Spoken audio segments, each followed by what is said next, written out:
Hey guys, welcome back.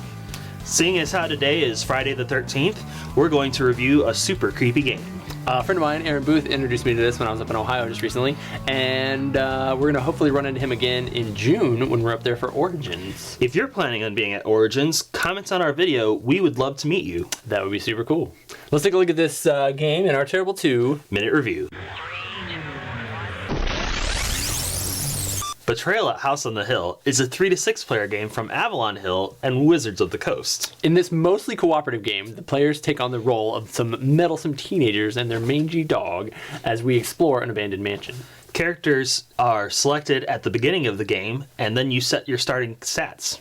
As you explore the mansion, you can travel in any direction as far as your card will allow you to. And then when they get to an empty room, players will then have to draw a room card from their corresponding floor deck, and then they might also have to draw an experience card. Those experience cards sometimes are items or events, or once in a while there'll be an omen card. When that happens, you have to perform a haunt roll. When you make a haunt roll, you roll 6 dice and try to score a number higher than the number of omen cards which have already been played. So as you're exploring in all these directions and the floor plan is expanding and more omen cards are being revealed, it becomes harder and harder to roll a number that beats the number of cards out there. When you can't beat it, you then move on to phase 2 in the game, where one person becomes the bad guy and everybody else is against them. Depending on what people have done so far and how many rooms have been revealed, a scenario will be selected, and the evil person will have to take their scenario book and go off and read the rules for that scenario that apply to them, and everybody else will read from a different scenario book. So everybody only has part of the overall story, and they use their rules to try to defeat the other person. There are plenty of other little changes that get introduced at that point, where like your character moves differently in the room and different things happen. But basically, the rest of the game is then spent with all the good guys trying to beat the new werewolf or vampire or creepy old janitor. Are we ready to rate it? I think we are. Talk about the mechanic. I definitely like this mechanic. It's simple enough, but it makes the game interesting. I like how there's 2 separate rule books, so both sides don't necessarily know what the other person knows, and it keeps it interesting and lends to the theme. The theme for this is pretty excellent. It really is like creepy. I remember playing it the very first time, and like you're revealing the cards and you're like, I don't know what's going to be in this next room.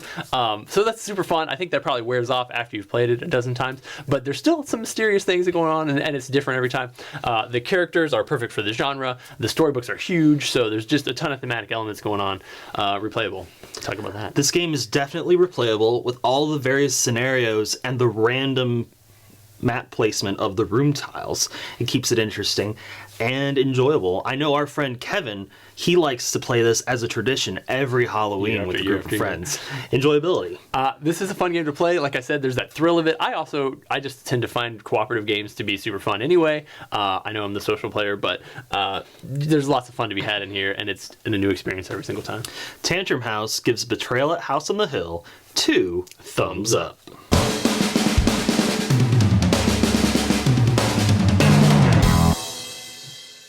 In this mostly cooperative game, we play the cast of, Scooby-Doo.